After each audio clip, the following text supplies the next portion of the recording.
Livro de Atos, capítulo 27. A viagem de Paulo para Roma.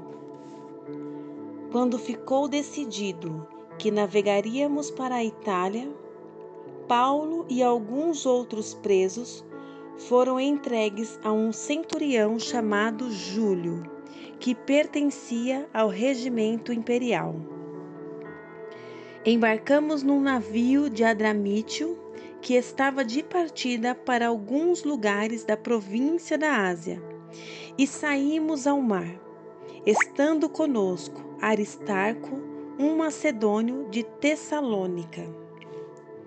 No dia seguinte, ancoramos em Sidom, e Júlio, num gesto de bondade para com Paulo, permitiu-lhe que fosse ao encontro dos seus amigos, para que estes suprissem as suas necessidades. Quando partimos de lá, passamos ao norte de Chipre, porque os ventos nos eram contrários. Tendo atravessado o mar aberto ao longo da Cilícia e da Panfilha, ancoramos em Mirra, na Lícia. Ali, o centurião encontrou um navio alexandrino que estava de partida para a Itália, e nele nos fez embarcar. Navegamos vagarosamente por muitos dias e tivemos dificuldade para chegar a Cnido. Não sendo possível prosseguir em nossa rota, devido aos ventos contrários, navegamos ao sul de Creta, defronte de Salmona.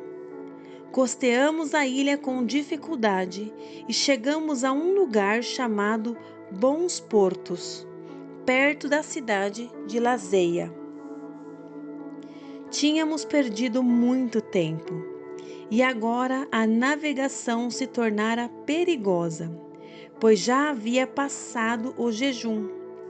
Por isso Paulo os advertiu: Senhores, vejo que a nossa viagem será desastrosa e acarretará grande prejuízo para o navio, para a carga e também para a nossa vida.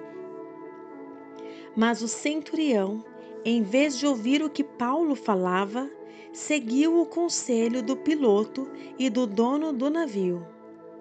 Visto que o porto não era próprio para passar o inverno, a maioria decidiu que deveríamos continuar navegando, com a esperança de alcançar Fenice e ali passar o inverno.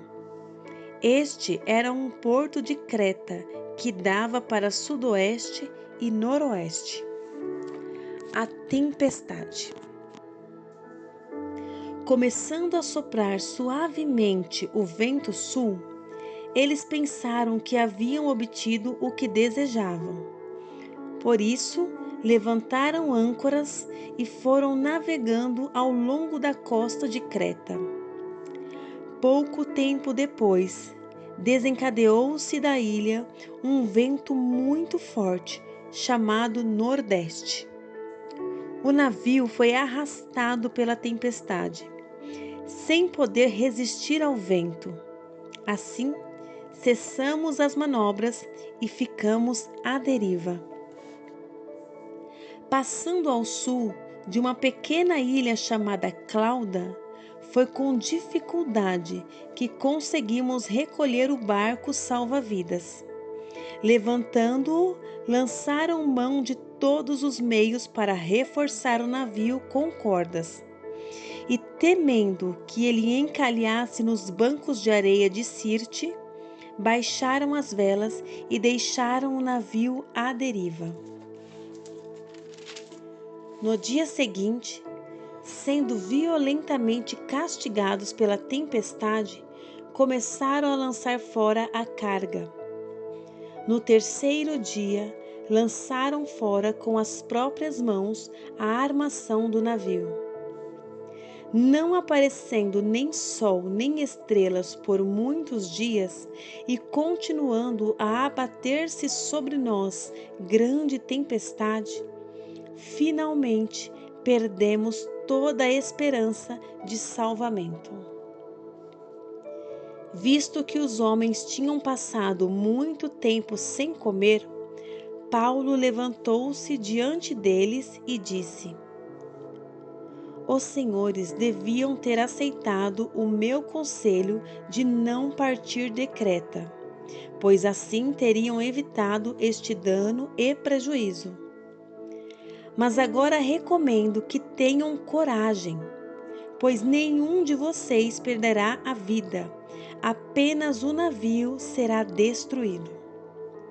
Pois ontem à noite apareceu-me um anjo do Deus a quem pertenço e a quem adoro, dizendo-me: Paulo, não tenha medo. É preciso que você compareça perante César. Deus, por sua graça, deu-lhe a vida de todos os que estão navegando com você. Assim, tenham ânimo, senhores. Creio em Deus que acontecerá conforme me foi dito. Devemos ser arrastados para alguma ilha. O naufrágio. Na 14ª noite, ainda estávamos sendo levados de um lado para o outro no mar Adriático, quando por volta da meia-noite, os marinheiros imaginaram que estávamos próximos da terra. Lançando a sonda, verificaram que a profundidade era de 37 metros.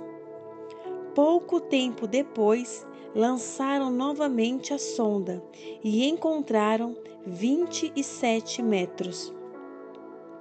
Temendo que fôssemos jogados contra as pedras, lançaram 4 âncoras da popa e faziam preces para que amanhecesse o dia. Tentando escapar do navio, os marinheiros baixaram o barco salva-vidas ao mar, a pretexto de lançar âncoras da proa. Então Paulo disse ao centurião e aos soldados: Se estes homens não ficarem no navio, vocês não poderão salvar-se. Com isso, os soldados cortaram as cordas que prendiam o barco salva-vidas e o deixaram cair.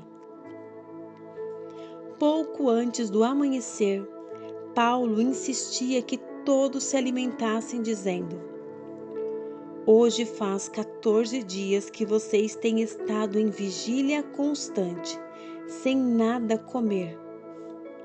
Agora eu os aconselho a comer algo, pois só assim poderão sobreviver. Nenhum de vocês perderá um fio de cabelo sequer.